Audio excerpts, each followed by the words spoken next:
Selamat datang di Forum Indo Progress TV. Kali ini kita akan membicarakan tentang dana desa. Dana desa diatur di dalam Undang-Undang 6 tahun 2014 dan pengalokasiannya juga diatur di dalam sebuah peraturan regulasi tersendiri. Dan seperti yang banyak diperdebatkan, dana desa di satu sisi dianggap sebagai sarana yang efektif untuk meningkatkan kesejahteraan masyarakat miskin di desa, tapi di sisi lain banyak juga riset-riset yang menunjukkan bahwa prioritas pembangunan infrastruktur di desa dan juga alokasi atau distribusi dana desa yang dikuasai oleh kelas-kelas sosial tertentu itu menyebabkan ketidakefektifan atau menyebabkan banyaknya kekurangan dan masalah yang ditimbulkan dari dana desa itu sendiri. Nah, untuk membincangkan masalah dana desa ini, kita akan berbincang dengan dua narasumber kita, yaitu Bung Ari Sujito. Dia adalah peneliti di Institute for Research and Empowerment IRE Yogyakarta yang berfokus pada tema deepening democracy, terutama isu-isu village reform dan lokal politik. Dan juga Bung Muhtar Habibi, dia adalah dosen UGM yang juga bergiat di ISRE Indo Progress Institute for Social Research and Education. Nah, untuk memulai, saya ingin mendengar dulu dari kedua narasumber kita, dari Bung Ari dan Bung Habibi, bagaimana sih pandangan masing-masing tentang dana desa yang perdebatannya juga tidak pernah berhenti gitu sampai saat ini.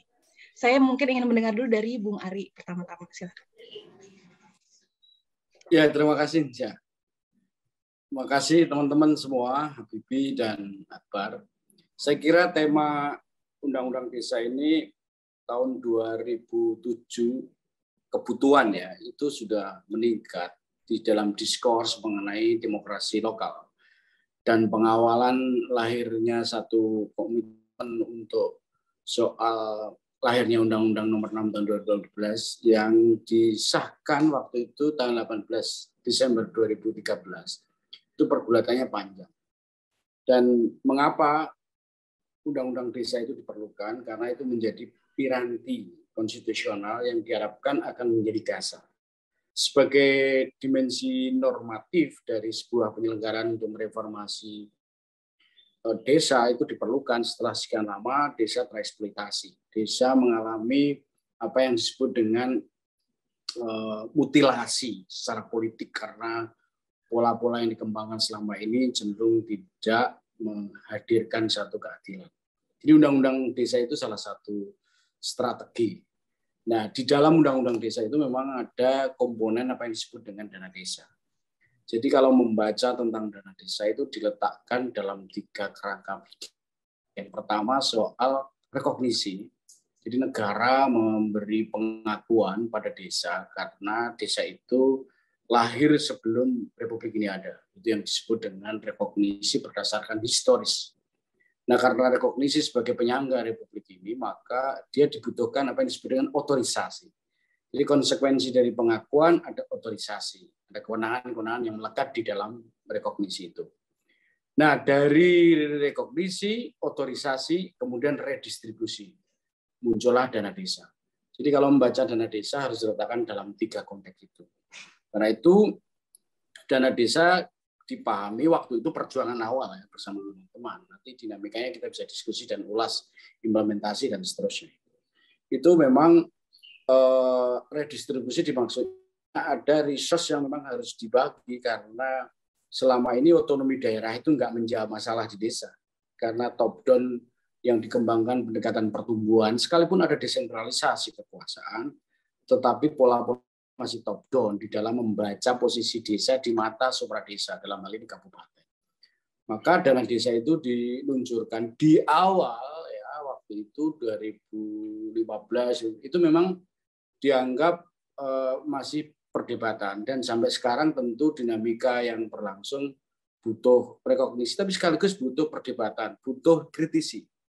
Nah, karena itu memang kemenangan sementara desa pada saat itu dalam bentuk undang-undang, bagian dari rekognisi, otorisasi, dan redistribusi, lahirlah dana desa. Untuk membedakan dengan alokasi dana desa dari kabupaten sama sumber-sumber pendapatan lain di desa itu. Karena itu pengaturannya waktu itu dana desa harus dibaca sebagai politik anggaran. Nah, memang sayangnya jebakan teknokrasi dan administrasi yang dikerangkai melalui PP, Peraturan Pemerintah tentang Dana Desa, waktu itu cenderung melihat pandangan bahwa administrasi ini sangat dominan, kemudian membuat desa kejebak pada administrasi keuangan dibandingkan politik anggaran. Padahal politik anggaran itu maksudnya adalah dana desa itu harus menjadi arena untuk membangun kesadaran politik tentang alokasi penanganan kemiskinan, politik tata ruang, ya, terus kontrol publik, terus demokratisasi. Jadi kalau istilah sederhana saya itu, kita itu harus bela ini. Desa ini dengan desentralisasi, dan kekuasaan ini tidak dimonopoli. Tidak hanya di otonomi daerah kabupaten saja, tapi kemudian juga ke desa. Tetapi desa harus dididik dengan cara demokrasi. Dibela secara desentralisasi, dididik secara demokrasi. Artinya apa? Kalau dapat duit tidak sekedar untuk bancaan dong. Nah, pengaturan politik anggaran dana desa itulah yang menjadi perdebatan karena PP, Peraturan Pemerintah turunan dari Undang-Undang Desa, itu cenderung mengalami teknokratisasi. Maka tadi Anda katakan, mengapa kok cenderung infrastruktur sih? Gitu. Itu dulu karena memikirkan desa kan tidak hanya Jawa. Di Sumatera Utara, kemudian di Kalimantan, terus kemudian NTT, itu banyak sekali infrastruktur yang belum dibenahi. Maka itu awal-awal prioritas soal infrastruktur. Tetapi tidak semua infrastruktur itu salah. Tetapi juga pada siang lain, kalau memang nggak perlu infrastruktur, ya jangan semuanya buat gapuro dong. Gitu. Nah, caranya gimana untuk mengalokasi? Harus ada politik anggaran, itu produknya itu dari apa yang disebut dengan Musdes. Maka RPJM Desa itu sebagai manifesto politik pembangunan di desa itu harus dipilari oleh partisipasi, bukan demokrasi. Itulah cikal bakal mengapa PP tentang dana desa ini cara pandangnya cenderung teknokratik. Akibatnya ya sekarang ini, maka kami pernah ini advokasi. Saya kebetulan ya dulu awal-awal pernah jadi Satgas Dana Desa di kementerian. Yang tujuan saya adalah mengawal, dan itu terjadi perdebatan di dalam. Saya bilang, kalau melihat orang desa itu jangan dicurigai gitu. Ya, tapi didik desa ini udah lama tersandra, kok giliran dikasih kesempatan setahun 2 tahun udah dicemooh. Bahwa di desa itu masih ada fakta mengenai oligarki. Ya, terus kemudian patron klien, terus pencari rente, itu banyak sekali. Tetapi sekali lagi ini adalah setup awal yang memang harus kita bantu. Disitulah ada pendamping desa. Itu awal cikal bakal kita berdua. Ya, oke. Terima kasih Bung Ari. Selanjutnya nanti sebelum saya balik lagi ke Bung Ari ada beberapa pertanyaan juga. Saya ingin ke Bung Habibie dulu. Gimana kalau Bung Habibie memandang dana desa ini? Baik, terima kasih Filza dan juga Mas Ari dan juga IPTV yang sudah mengundang saya. Tadi Mas Ari sudah menyinggung soal ini ya, sejarah dana desa termasuk landasan normatifnya kira-kira. Nah, saya ingin memberikan cerita yang mungkin agak sedikit berbeda dari Mas Ari. Saya ingin melihatnya dari dana desa sebagai bagian dari intervensi sosial di pedesaan. Ya. Kalau kita amati, dana desa ini bukan suatu program yang baru kalau di Indonesia. Sebelumnya di tahun 98 sampai 2006 kalau tidak salah ada namanya program pembangunan kecamatan. Kemudian 2007 sampai 2014 atau 2013 ada namanya PNPM Mandiri Desa. Yang itu kalau kita mau rangkum itu punya 3 karakter utama ya. Paling tidak ada beberapa leksikon kunci di situ. Yaitu bagaimana intervensi pembangunan di pedesaan dilakukan. Yang pertama pentingnya yang pertama-tama melihat komunitas desa itu sebagai komunitas yang cenderung homogen. Tadi mungkin Mas Ari sudah menyinggung ada oligarki dan lain sebagainya. Tapi fakta bahwa kemudian misalnya pengambil kebijakan itu seringkali melihat desa sebagai komunitas yang homogen, itu menjadi dasar awal ya dari intervensi sosial di pedesaan. Sehingga kok seolah-olah di desa itu ya isinya guyub rukun, gotong royong, orang itu kerjasama satu sama lain, yang kemudian tidak ada eksploitasi di situ, sehingga kemudian logik berikutnya adalah dengan community dipahami seperti itu, maka kalau itu diberi bantuan dari luar, bantuan itu bisa digunakan untuk kesejahteraan bersama. Dan di situ tinggal mengembangkan bagaimana tata governance-nya di desa, kapasitas building-nya diperkuat, kemudian juga misalnya ada social capital ya, modal sosialnya diperkuat juga agar gotong royongnya semakin baik. Nah, ketiga leksikon ini, community, kemudian ada termasuk partisipasi ya dalam rangka memperbaiki tata kelola pemerintahan desa dan juga modal sosial. Ini sebenarnya kalau kita amati dari strategi pembangunan ini tidak luput dari intervensi lembaga pembangunan global yang sangat powerful yaitu Bank Dunia. Kalau kita lihat di tahun 90-an itu atau akhir 80-an lah mulai terjadi kritik yang luar biasa terhadap strategi pembangunan yang kita sering sebut sebagai neoliberal yang sangat pro pasar, yang sangat anti negara gitu. Termasuk juga sangat top down. Nah, di tahun 90-an ini terjadi pergeseran ini dengan kritik yang dahsyat, dengan kritik yang begitu luas terhadap strategi pembangunan Bank Dunia ini. Bank Dunia mulai sedikit mengadopsi ya beberapa kritik tadi. Dari yang tadinya itu sangat anti negara, sekarang mereka berubah. Diinspirasi oleh neo-institutional economics gitu, yaitu kelembagaan ekonomi kelembagaan, yang intinya kira-kira adalah untuk bisa membuat pertumbuhan ekonomi yang memadai, itu butuh institusi di luar pasar itu sendiri. Makanya dibutuhkan negara, dibutuhkan sistem sosial yang baik, sistem budaya yang mendukung itu, kemudian juga tatanan pengelolaan pemerintahan yang lebih baik. Dari situ kemudian sentimen anti negara menjadi berkurang. Ya. Sentimennya kemudian menjadi bahwa institusi itu penting, negara penting bahkan. Matters for economic growth. Nah, itu kemudian yang membuat Bank Dunia mulai mengadopsi program-program pembangunan yang justru mengandalkan peran negara gitu untuk melakukan pembangunan, termasuk intervensi di pedesaan. Kemudian juga mereka juga mulai karena kritik tadi ya, kritik dan top down, pembangunan top down yang sejak tahun 70-an 80-an itu dikritik habis-habisan. Bank Dunia mulai menggeser juga nih strateginya menjadi lebih ke community driven development, CDC gitu ya. Yang itu memang kemudian menjadi semacam pembangunan yang lebih bottom up, partisipasi, kemudian demokrasi di tingkat lokal. Nah, tapi kemudian nanti yang akan saya kritisi lebih lanjut adalah partisipasinya ini apakah partisipasi yang substantif atau hanya partisipasi yang formalitas itu ya. Ketika dalam demokrasi liberal seperti ini, apakah partisipasi yang formal itu memang punya dampak yang signifikan terhadap upaya perbaikan orang paling lemah di pedesaan misalnya. Ya, tapi ini yang diadopsi oleh Bank Dunia. Partisipasi menjadi leksikon yang penting sehingga di tahun 90-an itu. Kemudian tapi yang tidak berubah ya, satu hal yang tidak berubah dari Bank Dunia sejak tahun 80-an sampai 90-an adalah pendekatan mereka yang sangat teknokratik tadi, yang sangat anti politics. James Ferguson menyebutnya anti politics atau kemudian Tanya Lee menyebutnya teknikalisasi masalah. Jadi masalah di pedesaan itu seolah-olah dibayangkan kalau ada duit datang dengan komunitas yang dibayangkan itu bisa kerjasama satu sama lain dengan baik, maka mereka bisa makmur bersama. Persoalannya tinggal ada nggak political will dari elit setempat untuk membuat kelembagaan yang mumpuni untuk memfasilitasi perkembangan lokal tadi. Nah, sementara kalau bagi orang yang punya perspektif ekopol seperti Tanya Lee, Toby Carroll, Freddy Hadis, atau termasuk saya sendiri, saya akan meragukan ya asumsi-asumsi seperti itu karena kemudian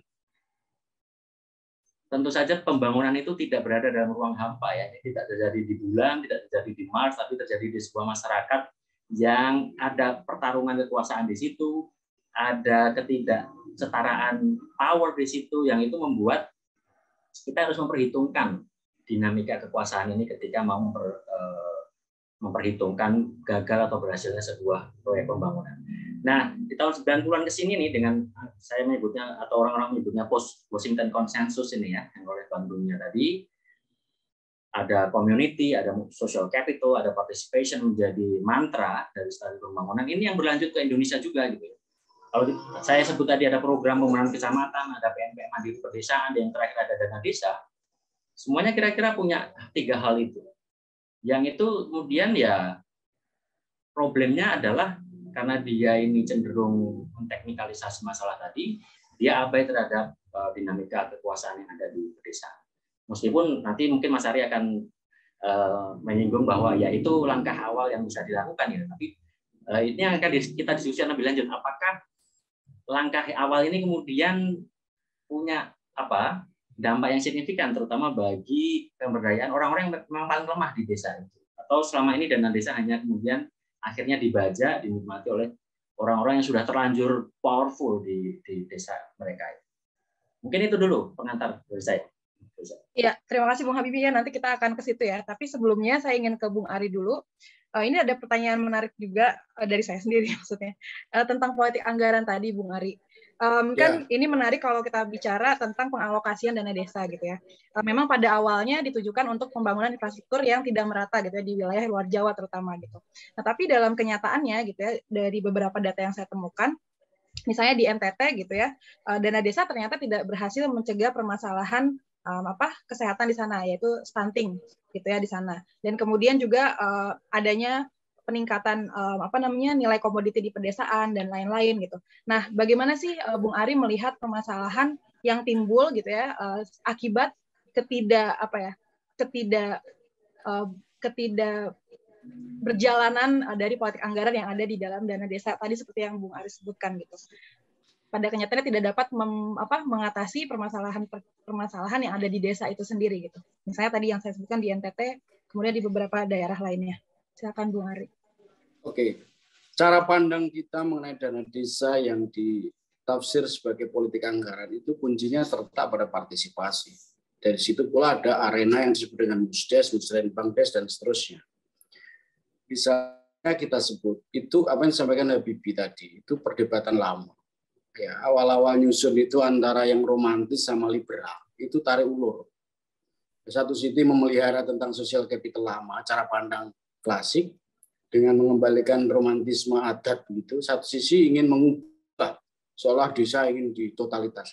Kita dalam posisi transformasi. Posisi kita itu kalau saya menyebut saya Toro dan sebagainya lebih transformatif.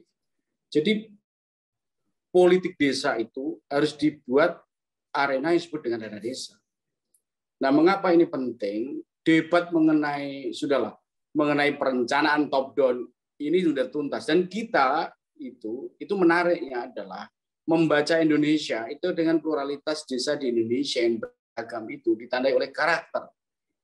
Nah, memang harus kita akui adat harus kita bela, tapi dengan cara apa kita bela? Ya, tidak sekedar meromantisasi misalnya soal social capital itu. Tapi yang perlu kita relasi kuasa yang membuat ketimpangan kekuasaan itu harus kita pecahkan teka-teki ini. Itu artinya kata kuncinya ya harus ada desentralisasi kuasa politik. Politisasi desa itu harus ditandai oleh memaknai dana desa itu sebagai arena perebutan kuasa dan di situ perebutan pengaruh. Nah, saya rasa ya kalau nggak mungkin lah masyarakatnya dikembalikan seperti dulu. Tetapi mendidik negara supaya tanggung jawab sesuai dengan konstitusi, yang lain mengempower mereka, itu harus kita lakukan. Saya katakan begini, kalau pengaruh global yang tadi diceritakan, dana desa itu baru ada sekarang. Bahwa dulu yang namanya PPK, yang desainnya zaman SBY dianggap sebagai kesisa sukses, itu beda. Itu lahir dari proses ya konsolidasi global mereka gitu. Nah, dana desa itu lahir dari kebutuhan untuk mengatasi fragmentasi karena PPK itu beda sekali dengan dana desa. Karena dana desa itu antitesis terhadap manajemen politik yang selama ini dilakukan oleh pembangunanisme di era SBY itu. Gitu. Nah, karena itu saya katakan semua uang itu dulu masuk desa, tapi kan desa tidak menguasai. Desa hanya dari lokasi. Ya, misalnya contoh paling konkret adalah kita Departemen Pertanian membuat program, Dinas Pertanian di Kabupaten buat, terus Kementerian waktu itu namanya Departemen Kesehatan, terus kemudian pendidikan dan macam-macam gitu. Desa menjadi lokasi, tidak pernah menjadi subjek. Dan karena fragmentasi budgeting di dalam tata kelola itu membuat ya ibaratnya seperti pasar malam gitu. Orang punya program beragam di desa, tapi desa sebagai lokasi bukan sebagai subjek. Maka undang-undang desa itu sebetulnya dulu dirancang sebagai upaya untuk konsolidasi dengan pendekatan politik anggaran. justru ini antitesis atas ya teknokratisasi berlebihan yang dilakukan oleh dulu. Tidak ada itu pembuktian yang mengatakan desainnya itu teknokrasi, bahwa distorsinya terletak pada PP dan Permen, yaitu teknokratisasi jebakan. Maka itu kalau kita ngomong tentang argumen dulu ya, argumen utama pokok yang tadi disebut. Nah, lalu kita katakan bahwa termasuk pendamping. Dulu pendamping yang ada di alumni Bank Dunia itu, zamannya SBY itu kan mau masuk gitu, ya harus dianu dulu dong. Saya mengenalkan 5-6 tahun yang lalu pendampingan organik, pendampingan yang lahir dari proses-proses politisasi desa dari bawah. Saya pendampingan yang sekarang atau era-era awal itu, apalagi sebelum undang-undang desa ya, termasuk awal undang-undang desa, itu modelnya duniawi lah saya sebut, karena dicangkokkan gitu. Dia tidak ada pergulatan ideologis yang tahu secara ekonomi politik relasi kekuasaannya seperti apa gitu. Nah, saya mau menjawab tadi Pak Isyam, bahwa kalau ada temuan-temuan, ya, misalnya apakah dana desa itu bisa mampu mengatasi kemiskinan? Ya kalau pendekatan teknokrasi dalam implementasi jelas nggak bisa itu, termasuk ya intervensi sejauh ini dalam pendekatan tertentu itu membuat ya dana desa itu paling tidak ya, dia bisa menggerakkan ekonomi lokal. Ini harus kita akui. Bahwa cerita apakah dia dibebankan bisa memecahkan teka-teki kemiskinan. Nah, kemiskinan ini kan tidak produk desa. Kalau semua dibebankan pada dana desa nggak fair dong. Wong kemiskinan ini juga produk dari ketidakadilan global juga. Suruh menyelesaikan lewat dana desa. Gimana? Nah, ini logika ini harus kita pilih dong, harus fair. Nah, bahwa ada kelakuan kepala desa, perangkat desa yang korupsi, harus kita atasi itu. Caranya dengan apa? Bukan semata-mata lewat hukum.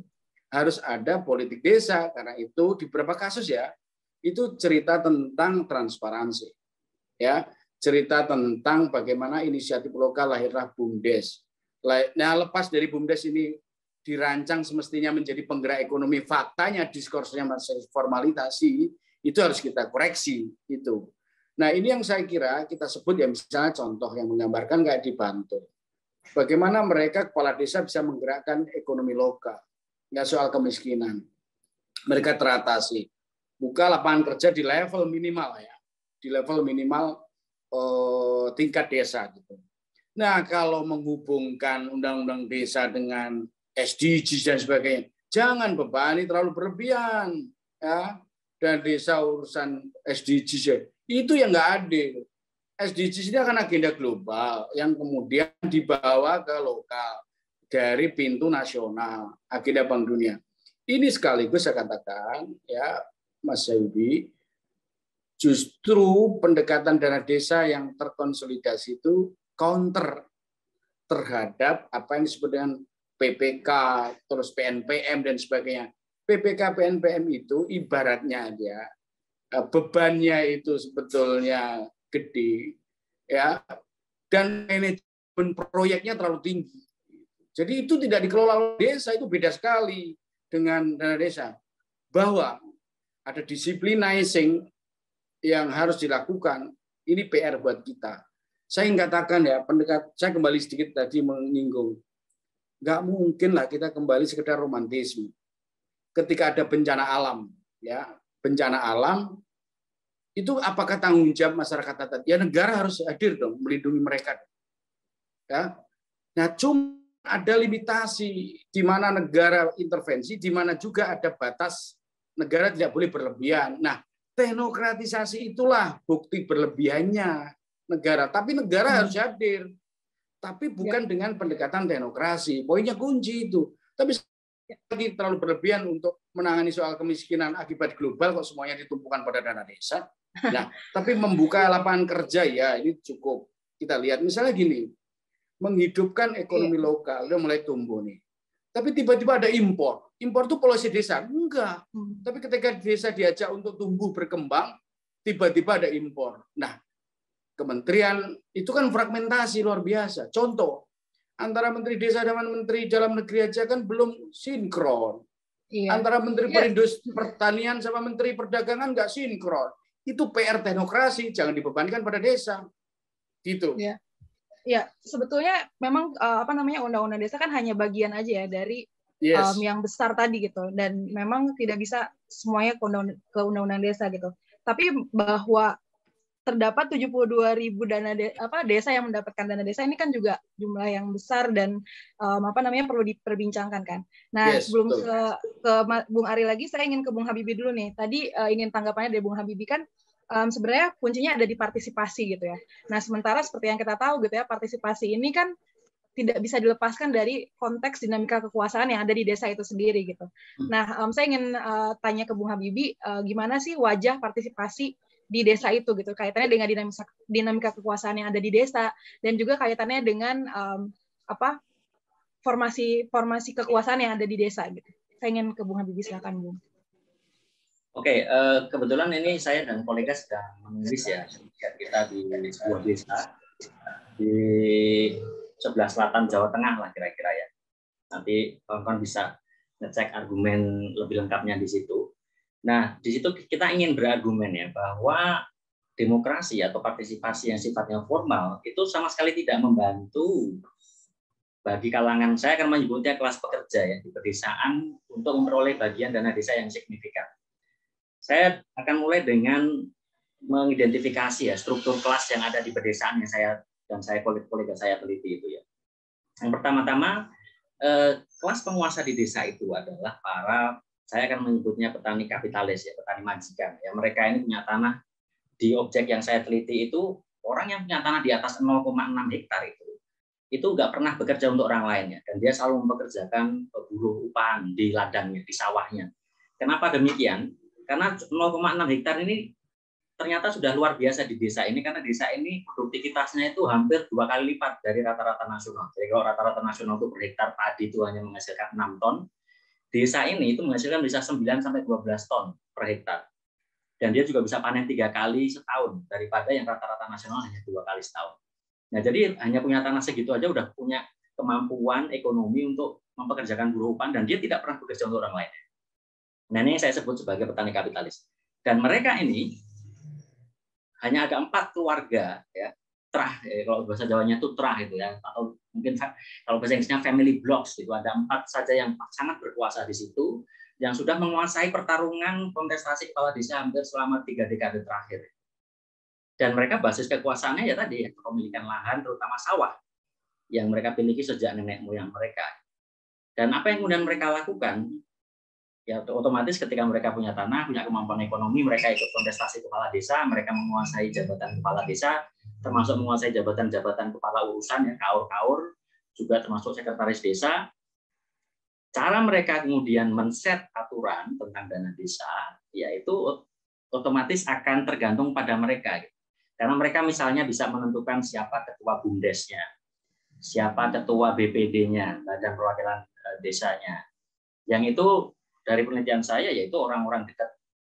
Bahkan ada hubungan darah dari orang si kepala desa itu gitu ya.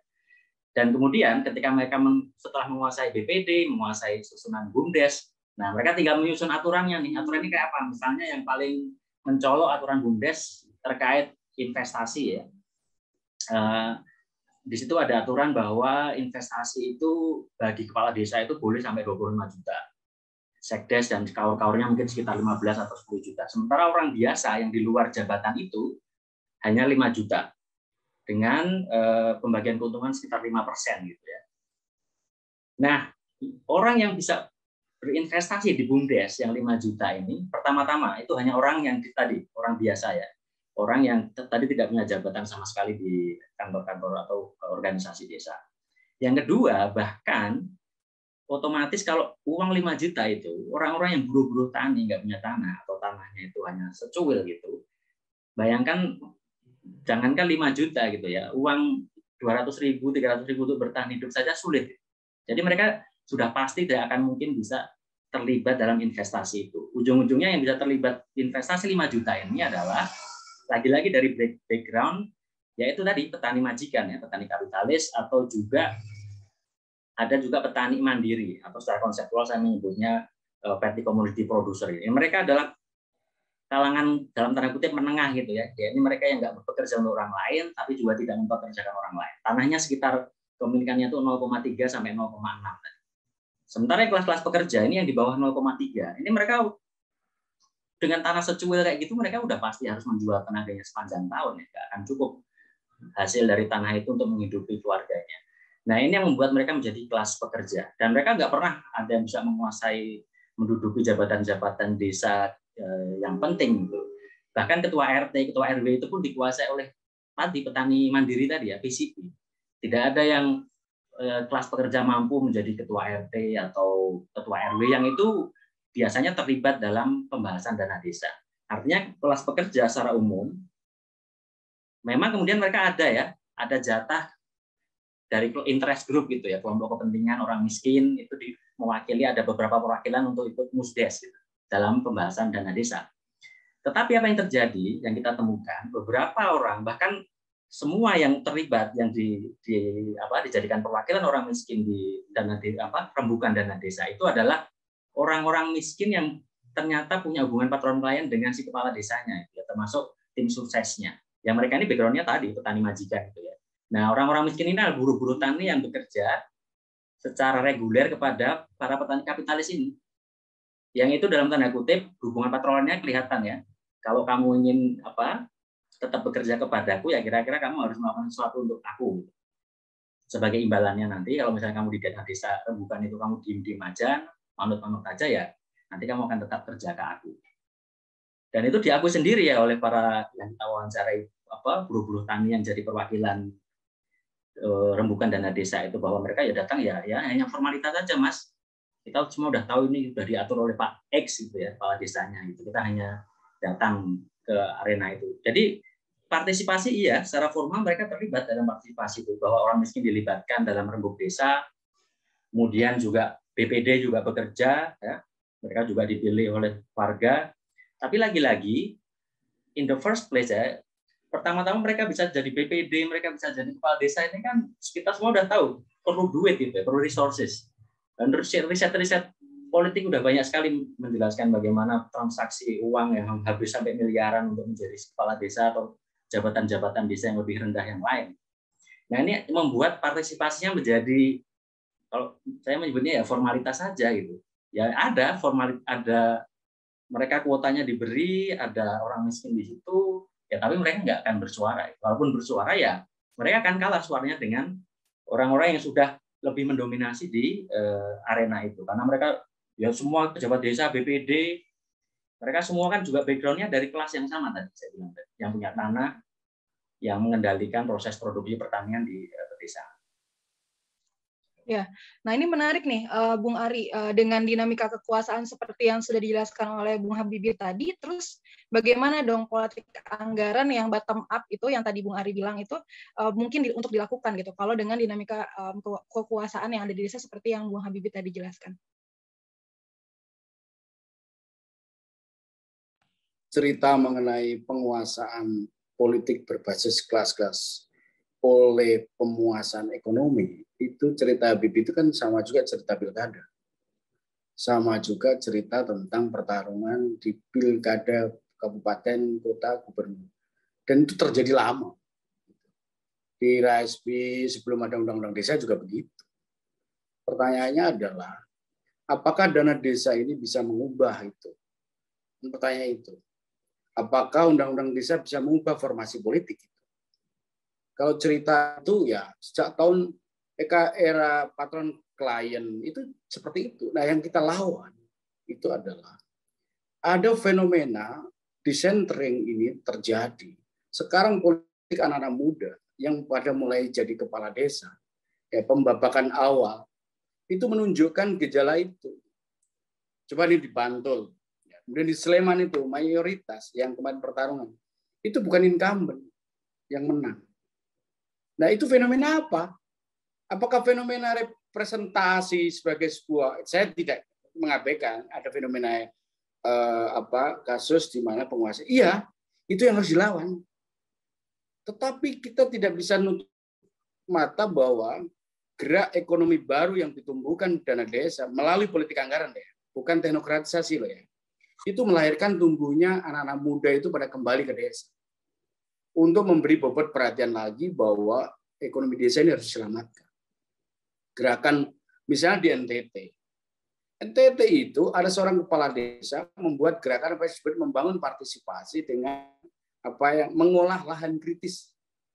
Nah, memang saya tidak mau menjustifikasi bahwa itu representasi tiap kasus, enggak.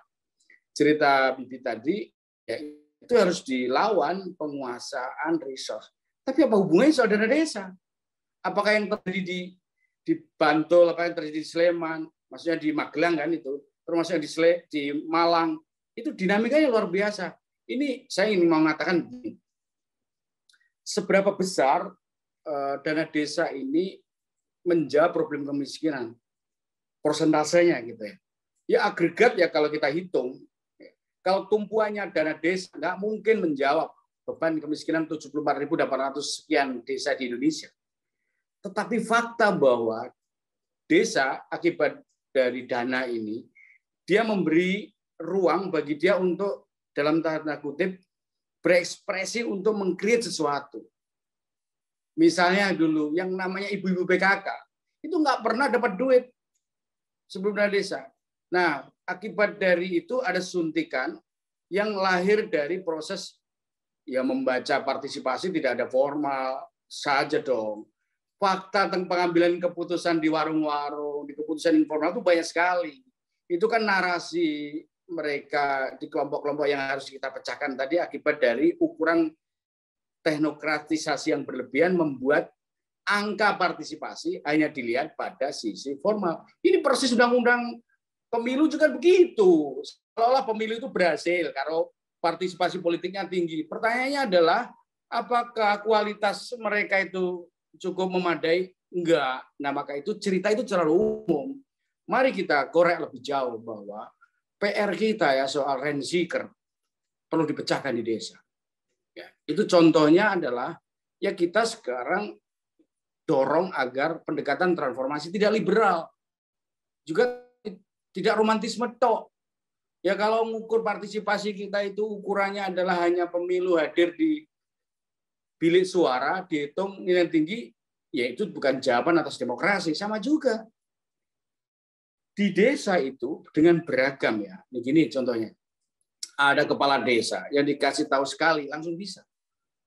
Ada juga kepala desa dikasih 5 kali, kasih tahu 5 kali baru bisa. Ada kasih tahu berulang kali nggak bisa-bisa. Tapi itu bukan berarti mereka bodoh.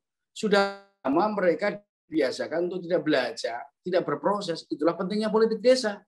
Maka ngajari orang protes atas dana desa itu jauh lebih penting dibandingkan sekedar pembagian dari sisi merata. Yang kita butuhkan ya soal dana desa itu bukan pemerataan, tapi soal keadilan. Keadilan apa?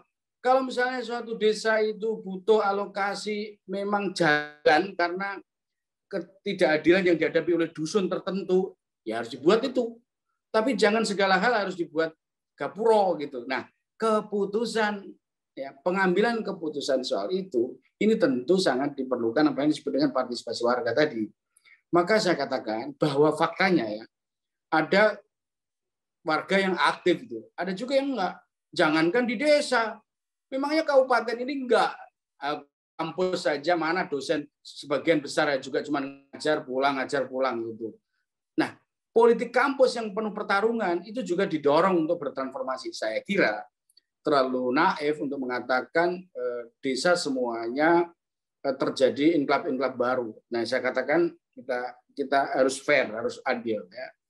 Dorongan untuk membuat terobosan pentingnya meningkatkan kualitas partisipasi itu matter. Dan kita harus mengurangi lebih jauh mengenai pendekatan teknokrasi yang berlebihan. Maka itu yang namanya rencana pembangunan jangka menengah desa itu jangan sampai terjebak pada urusan administratif. Tugas kabupaten itu sebetulnya mestinya dia itu mendorong memfasilitasi desa belajar bareng. Dan ini ada data menarik loh. Jangan menyepelekan desa ya. Banyak sekali sekolah anggaran yang dikerjakan oleh teman-teman CSO. Belajar mereka menyusun perencanaan, belajar mereka mengkritisi, memilah-milah, terus data-data ini yang tepat apa, membuat data desa lebih kredibel. Ya, ini soal data desa juga menarik. Kalau pendekatannya yang dipakai itu adalah dari atas penguasaan, tidak melihat realitas di bawah gitu, kita gagal memotret realitas sesungguhnya gitu. Saya katakan begini, PR terbesar yang harus kita pikirkan adalah mengubah paradigma, cara melihat, jangan romantis dan juga jangan terlalu liberal. Pendekatan transformatif itu adalah mendidik rakyat itu memaknai ulang tentang politik desa dengan memanfaatkan arena-arena terdekat yang ada di situ. Maka itu ya. Kayak konsep misalnya, kalau ukurannya cuma bagi-bagi atas dana desa, ya itu namanya nggak berhasil. Yang paling penting itu dia berproses, mengikuti, tahu politiknya di sini, pengambilan keputusan sini. Sekarang ini kan orang tahu berapa sih sebenarnya dana desa yang diperoleh desa tertentu. Tinggal buka aja HP, cek di browser, di browsing ya, kemudian di situ ada sumber. Nah, kita harus protes itu kalau terjadi ketidakadilan. Artinya informasi itu menjadi power baru, dan orang desa jangan dianggap sekedar seperti dulu, bahwa sekarang masih terjadi gap. Ini PR kita, gitu, Mbak. Ya, ini menarik ya tadi pernyataan Bung Ari. Saya ingin ke Bung Habibie tentang tadi kan Bung Habibie bilang ini partisipasinya formal gitu, dan Bung Ari bilang bahwa ya ini harus ditransformasi gitu, harus didorong gitu partisipasi ini. Nah, kalau dengan situasi dinamika kekuasaan yang tadi Bung Habibie udah bilang gitu ya, gimana nih pandangan Bung Habibie tentang politik anggaran yang melibatkan partisipasi warga ini gitu? Bagaimana sih kondisi tadi kan masyarakat di pedesaan itu terbagi atas kelas-kelas sosial yang sangat timpang gitu. Nah, bagaimana hal tersebut mempengaruhi partisipasi tersebut, dan transformasi seperti apa sih yang mungkin gitu yang bisa terjadi di pedesaan kalau dengan kondisi seperti itu, Bung Habibie? Ya, saya ingin ini dulu ya. Tadi Mas Ari menyebut ada politisasi itu sebagai salah satu ini ya, tujuan dana desa. Jadi warga itu menjadi lebih melek politik, menjadi lebih engage, partisipasi dalam makna apapun itu untuk terlibat dalam kegiatan yang ada di desa. Ya, itu barangkali salah satu ini ya, aspek yang berbeda dari zaman Orde Baru yang sangat otoritarian dulu. Tapi ini sebenarnya juga udah berlangsung sejak zaman pasca Soeharto, ketika orang sebenarnya sudah mulai melek ke arah situ.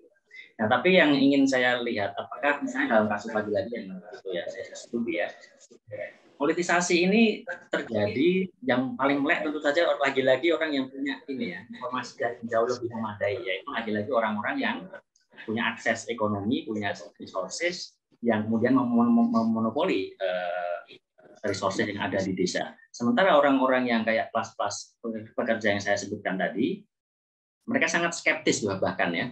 Karena mereka sadar ya, salah satunya bahwa misalnya kenapa orang yang miskin ya, dari ribuan orang miskin di desa itu yang dipilih misalnya 3 atau 5 perwakilan di Musdes itu, kenapa hanya orang-orang itu gitu ya. Orang-orang itu adalah orang-orang yang dekat dengan tadi, yang bekerja untuk kepala desa dan jajarannya tadi. Nah, ini yang membuat banyak orang itu skeptis justru dengan proses dana desa, termasuk proses politiknya, yang kemudian membuat mereka merasa powerless, bahkan ya, merasa nggak ada yang perlu dilakukan gitu, karena semuanya sudah di. Ada nggak data yang bisa kau tunjukkan tentang powerless yang terjadi baru sekarang? Ya, ini ini sudah saya submit, Mas. Mana? Coba sebutin aja. Dan saya mau cerita begini. Itu mungkin asumsi bisa lama. Disebutkan aja, Bung Habibie. Sebutin aja, nggak usah sekir-sekir mana. Lah ya, yang saya maksud powerless kan kemudian mereka merasa kemudian tidak punya power apa-apa kan untuk mempengaruhi apa yang terjadi di desa itu. Lah ya, maksud bisa nggak disebut salah satu contoh dana desa membuat dia powerless? Ya, di desa mungkin yang bisa diberikan contoh, mungkin bisa diberikan contoh ilustrasi ininya. Nanti saya memberi data, saya memberi data contoh konkret, contoh ya. Fitra, Forum Indonesia Transparansi Anggaran itu punya sekolah-sekolah anggaran. Di Bima itu contoh yang menarik. Terus kemudian digerobokkan di beberapa tempat. Itu partisipasi publik, itu mengajak mereka ini. Angkanya sekian untuk disabilitas, untuk perempuan, untuk kelompok rentan. Terus untuk kritik ya atas cenderung infrastruktur. Itu dilakukan. Terjadi konsensus. Jadi maksudku boleh aja itu. Dan yang kedua, sejak kapan itu era awal reformasi terjadi politisasi anggaran? Nggak banyak. Itu terjadi ketika ada dana desa. Sebelumnya itu PPK itu nggak ada yang kritis loh, secara keseluruhan, secara umum loh. Politisasi anggaran itu justru lahir, dorongannya itu ketika ada dana desa. PPK itu rata-rata orang menerima loh. Dianggap sebagai anugerah zamannya SBY loh. Mana ketika? Mungkin bisa, halo, Bung Habibie? Ya, masih mute, Tirza. Oh, sorry.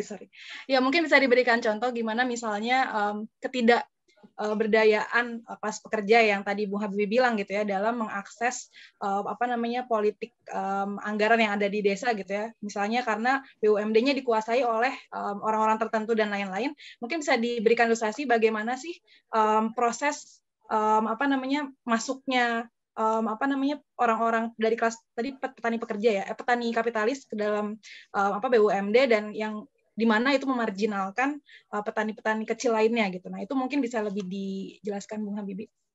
Mungkin harus dapat gambaran lebih konkret. Pertama-tama dia menguasai ya, kepala desa menguasai jabatan di desa, kemudian menempatkan orangnya di jabatan direktur BUMDes, termasuk menempatkan orang sebagai ketua BPD. Itu kan sudah saya jelaskan dengan itu ya, betul. proses dan mekanismenya. Dan bagaimana kemudian orang-orang miskin yang terpilih itu ya orang-orang miskin yang tadi yang bekerja untuk orang-orang majikan tadi, itu ada hubungan patron klien di situ.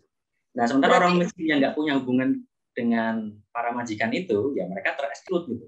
Dan mereka inilah kemudian merasa program pembangunan itu nggak ada manfaatnya bagi mereka gitu. Mereka hanya bisa gersulo kalau bahasa Jawanya ya, ngerasani di belakang. Oh, itu hanya dinikmati Pak ini Mas, hanya dinikmati ini Mas gitu. Itu bentuk. Nah, berarti kalau kondisinya seperti itu, berarti apa nih yang transformasi seperti apa dong yang harus terjadi Bung Habibie agar tidak ada lagi ketimpangan seperti itu gitu? Ya, kalau ini kan kalau misalnya studi-studi politik, misalnya kayak Aspinall yang lain-lain mungkin akan menyebutnya terjadi elite capture, kemudian perlunya demokrasi yang lebih radikal, pemberdayaan partisipasi yang lebih substansial. Biasanya mereka akan arahnya ke sana kira-kira saran dan rekomendasinya. Tapi bagi saya yang menggunakan pendekatan ekonomi politik akan melewati itu ya saran-saran yang seperti itu, karena ilmuwan politik seperti Aspinall itu jarang sekali menyinggung basis dari kekuasaan orang-orang elit desa itu. Karena basisnya mereka ilmuwan politik, maka jarang sekali kepala desa digambarkan dia punya tanah berapa. Nggak ada informasi soal itu. Karena memang fokusnya hanya ke politiknya ya, bagaimana dia bertarung menggunakan jaringan apa, resource-nya kayak apa gitu. Tapi nggak dijelaskan ini kepala desa ini punya tanah berapa, apa aktivitasnya di pertanian yang memungkinkan pertama-tama dia kok dulu bisa menempati itu, sumber daya ekonomi macam apa yang dia punya. Nah, kalau orang yang berangkat dari politikal ekonomi akan punya pandangan yang berbeda nih. Kalau akar dari kekuasaan di desa itu adalah sumber-sumber ekonomi yang paling penting, salah satunya adalah kepemilikan tanah, maka kira-kira saya akan berargumen tanpa ada reorganisasi gitu ya, restrukturisasi kepemilikan lahan, tanah, termasuk pengorganisasian produksi pertanian di desa, ya program sosial apapun, termasuk dana desa itu hanya akan menjadi dalam tanda kutip hadiah ya. Hadiah bagi kelas penguasa desa. Kenapa? Ya tadi, mereka dengan penguasaan ekonomi yang menguasai jabatan politik, mampu menciptakan aturan yang menguntungkan mereka, termasuk aturan-aturan dana desa tadi, yang itu meninggalkan sebagian besar orang tidak akan mendapatkan manfaat yang sangat signifikan sama sekali. Itu kira-kira. Dan apakah ada kaitannya dengan dana desa ini, Bung Habibie? Maksudnya apakah perubahan tersebut bisa dimungkinkan dengan kehadiran dana desa ini? Ya, kalau dana desa tadi logikanya memberikan dana gitu, meskipun Mas Arya berargumen ini bagian dari politisasi, tapi kan saya akan berargumen bahwa kalau politisasi sejak awal tidak punya mereka medan pertarungannya ini sudah sangat jomplang gitu ya, antara yang punya ranah majikan menguasai dan dia bisa mempekerjakan buruh termasuk dia akan menjadi kliennya. Saya kok agak ini ya skeptis apakah politisasi itu hanya akan mempolitisasi orang-orang yang sudah berkuasa aja, sementara orang yang selama ini memang tidak punya power di desa itu malah justru makin apatis dengan apa yang terjadi di desa mereka.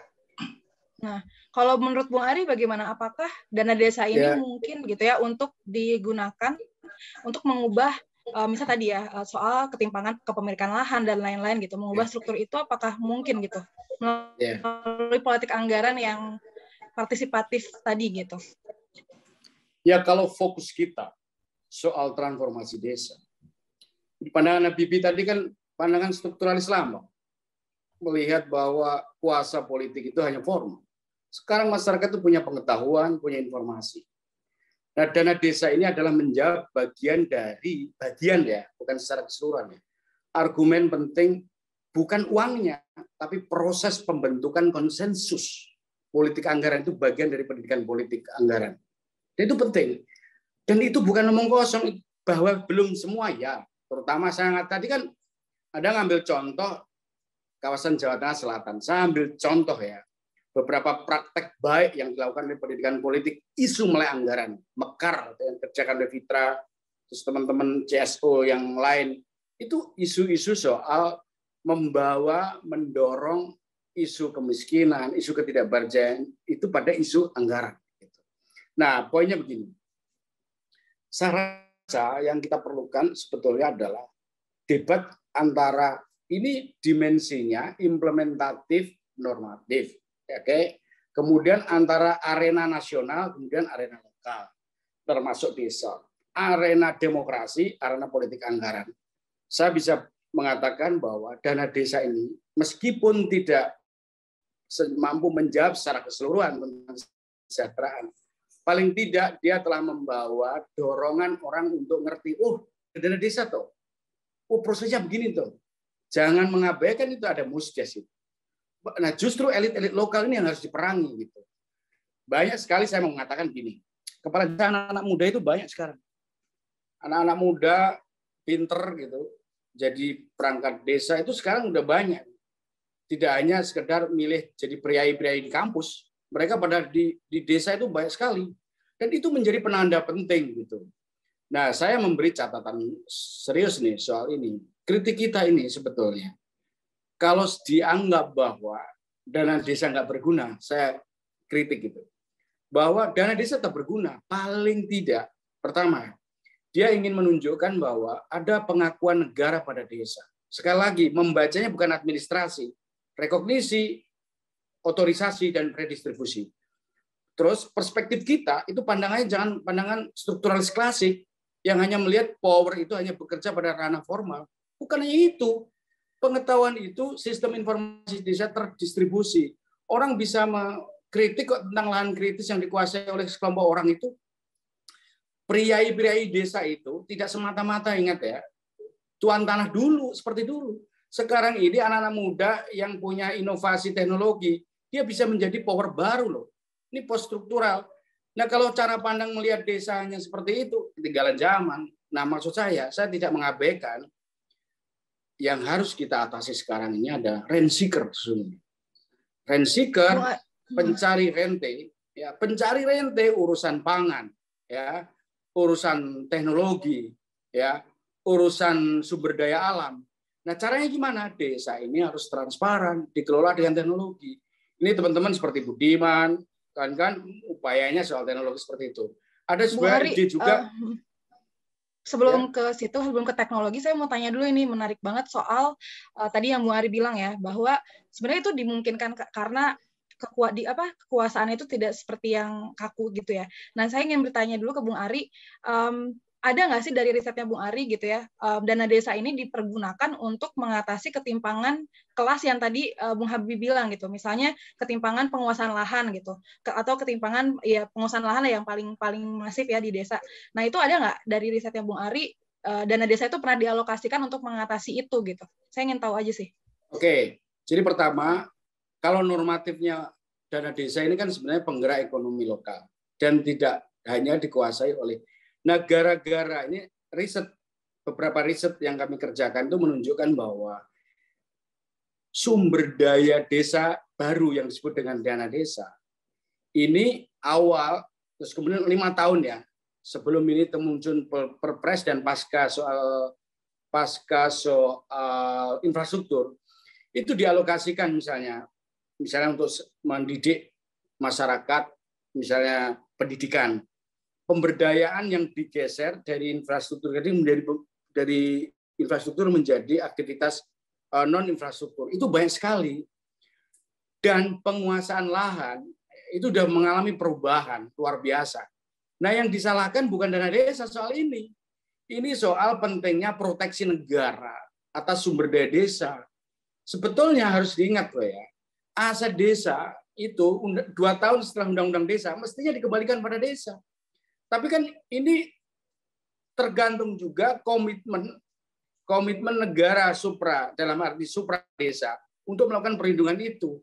Faktanya Mas, Mbak, itu anak-anak sekarang ini banyak sekali yang bukan lahir dari para priai loh, yang jadi kemudian melakukan aktivitas-aktivitas baru, menguasai dalam arti teknologi, kemudian berubah, mereka menjadi punya pengaruh luar biasa.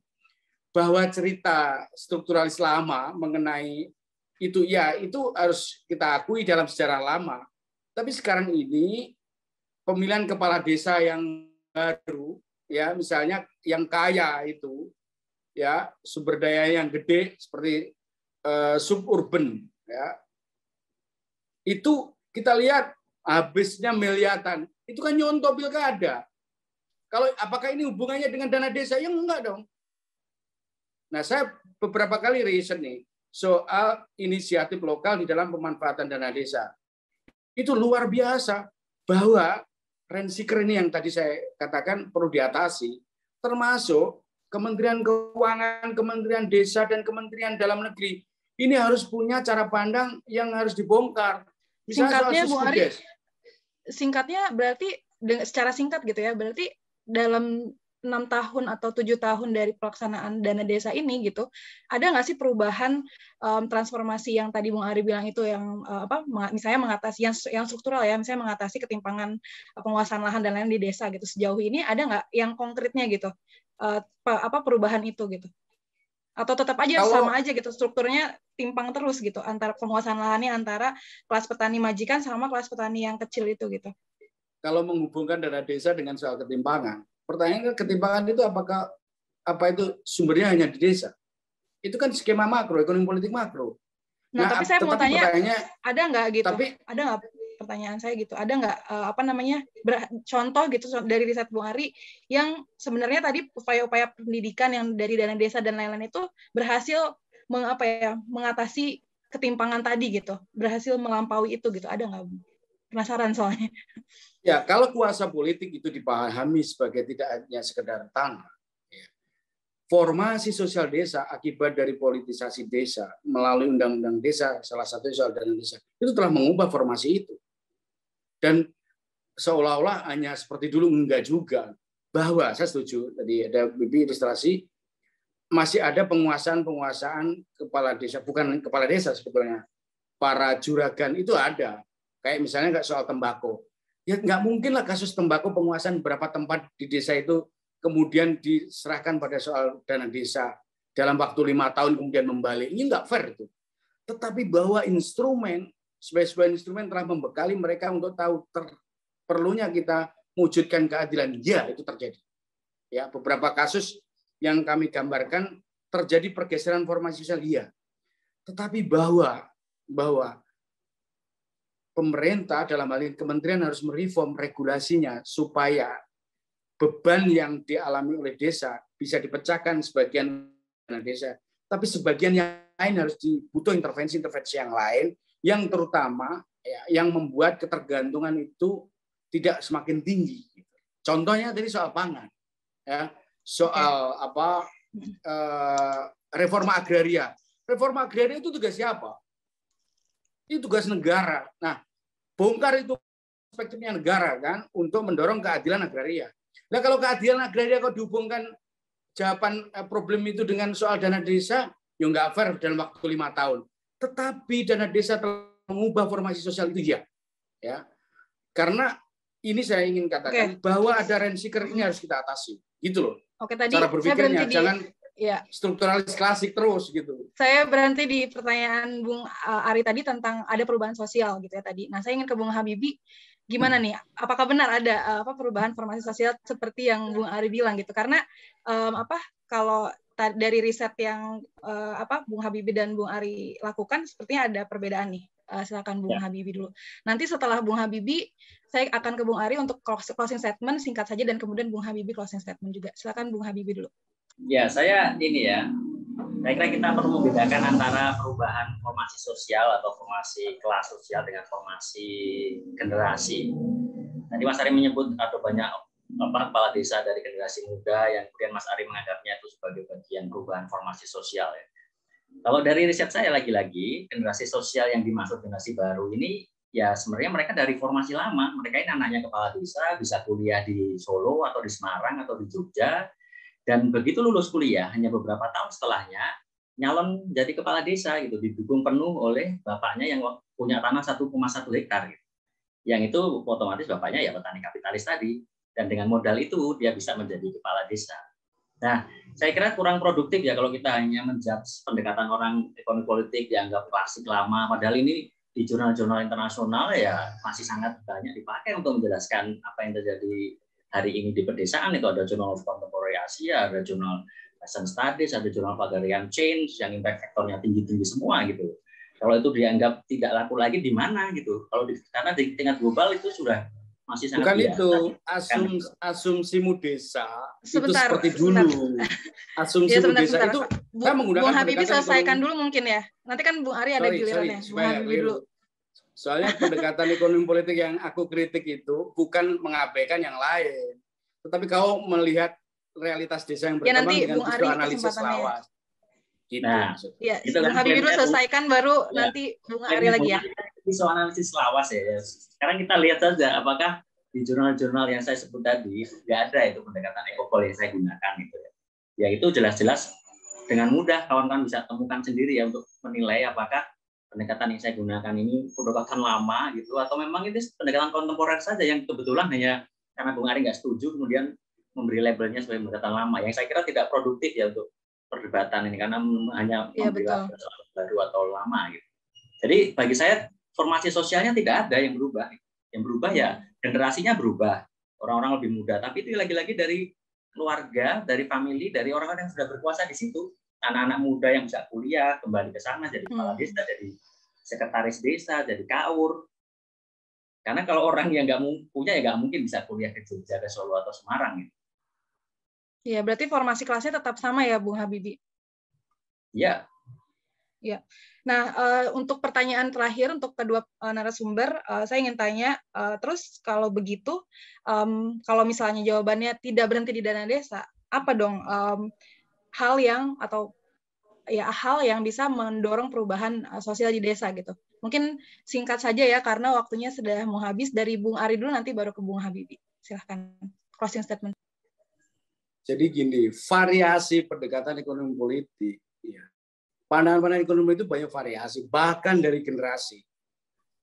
Itu bukan berarti kau sebut kita bukan pendekatan ekonomi politik, tetapi formasi yang kau bayangkan, itu dia formasi seperti dulu.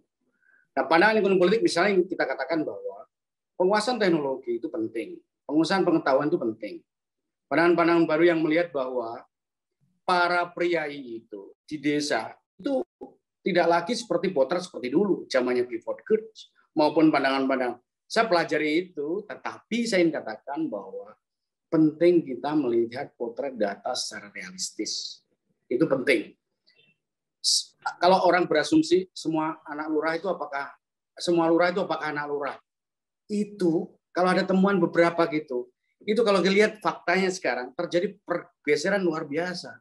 Saya sering diskusi dengan lurah-lurah, ternyata lurah-lurah baru, ya, bahwa apakah ini bukan pandangan ekonomi politik, terjadi pertarungan baru bahwa mempengaruhi orang itu dengan inisiatif baru, ya, memperoleh dukungan tidak semata-mata karena dia anaknya lurah, enggak juga, itu asumsi, Bahwa dulu itu berlaku, iya. Nah, secara ekonomi politik ini saya katakan bahwa ceritamu itu persis juga cerita pilkada. Nah, banyak sekali saya katakan bahwa fenomena yang saya katakan terjadi pergeseran penguasaan resource itu iya. Nah, pertanyaannya adalah apakah kelompok-kelompok baru ini tidak menjadi bagian dari kelompok-kelompok lama? Sebagian iya. Maka saya katakan ini kan diskusinya soal dana desa nih. Apakah dana desa itu bisa mengubah secara totalitas? Tidak totalitas. Tetapi dana desa telah mendorong tumbuhnya politik anggaran dan telah mendorong demokratisasi di dalam perencanaan itu iya. Ya. Tetapi memberi beban terlalu besar dalam 5 tahun mengubah penguasaan kelas gara-gara dana desa itu kenaifan. Bahwa pandangan ekonomi politik kita itu, saya menggunakan pendekatan ekonomi politik dalam pengertian bahwa ketidakadilan yang dialami desa ini adalah rantai dari ketidakadilan. Contoh yang konkret, kegagalan Indonesia untuk bergaining, ya, pada itu pada kelompok-kelompok pandangan neoliberal itu punya dampak, ya, pada implikasinya pada desa. Bagaimana desa didorong untuk produktif, untuk menciptakan kesejahteraan, demokrasi, pada sisi yang lain kementerian tiba-tiba ngimpor. Padahal ada kewenangan yang semestinya tidak boleh dipaksakan. Nah, yang begini-begini menurutku sangat penting. Bukan berarti ini tidak ekonomi politik, ini ekonomi politik. Cara membaca ekonomi politik itu kan beragam. Dan perspektifnya ada gradasi, tidak hitam putih. Teknologi itu penting untuk mendorong demokratisasi. Tapi pertanyaan adalah, karena pasti ditanya, ini apakah teknologi akan mengubah kelas? Gimana kita melihat dalam pandangan kelas? Teknologi itu akan menjadi alat yang dulu nah ini berproses terjadi artikulasi dan deartikulasi. Nah, tantangan kita menurut saya adalah reformasi di level kementerian untuk melihat cara pandang ini. Tapi sekali lagi, kalau desa diberi beban terlalu berlebihan untuk mengubah ketimpangan kelas, itu terlalu naif. Bahwa ada anak-anak muda ya mulai banyak inisiatif, tertantang, membuat kreatif, itu adalah fakta.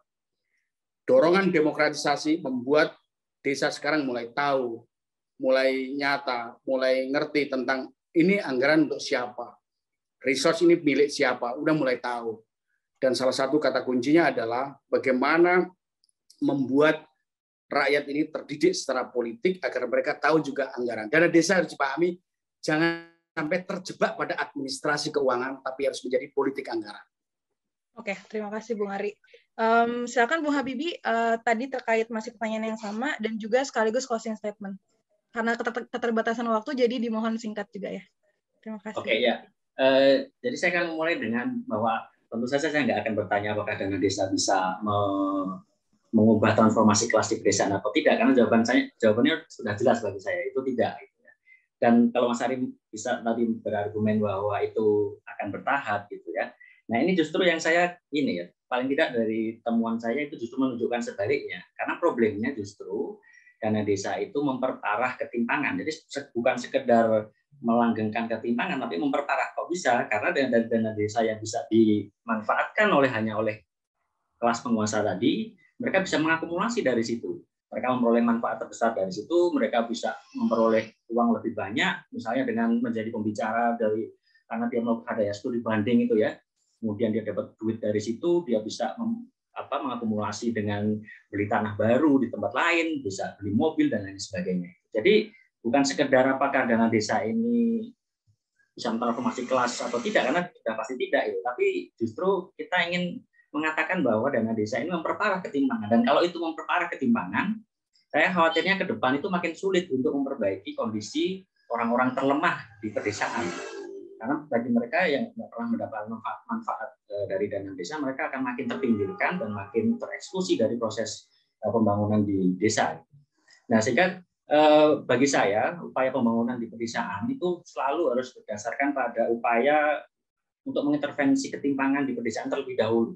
Jadi bukan dengan mengasumsikan bahwa ketimpangan itu akan bisa dikurangi atau tidak dengan adanya program, tapi sejak awal dia harus mentarget ketimpangan ekonomi terutama, karena itu akan menjalar pada ketimpangan politik dan akan menjalar pada ketimpangan siapa yang mendapatkan apa dari proses pembangunan itu. Dan itu salah satunya bisa jadi program-program seperti land reform agraria atau yang lain itu barangkali lebih memadai daripada program penggelontoran dana ke desa yang manfaatnya itu hanya dinikmati oleh segelintir orang di desa itu. Terima kasih. Oke, terima kasih. Jadi prioritasnya ini soal ketimpangan ini ada dua pandangan yang berbeda ya, menarik sekali. Terima kasih atas kehadiran dan peluangan waktunya ya dari Bung Ari dan Bung Habibie. Sampai ketemu lagi di forum Indo Progress berikutnya. Terima kasih. Terima kasih. Selamat siang Mas Ari. Thank you. Terima kasih Habibie. Terima kasih.